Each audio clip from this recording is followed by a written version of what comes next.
Buonasera a tutti. Stasera giochiamo contro una bellissima partita. Giochiamo con l'Udinese e dobbiamo essere concentrati per consolidare ancora il primato. Dico solo una cosa: a capa,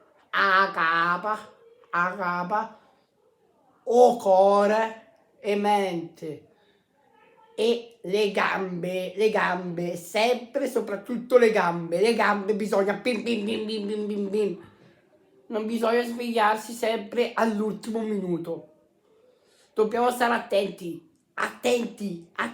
dobbiamo vincere, concentrati, mente aperta, che quasi possiamo volare. Dobbiamo volare. Forza Napoli, mi raccomando, vincimmo tutto, scudetto noi. Lo scudetto, sì, io lo dico, lo vinciamo lo scudetto, lo vinciamo. Napoli, crediamoci. Forza, andiamo. Forza Napoli.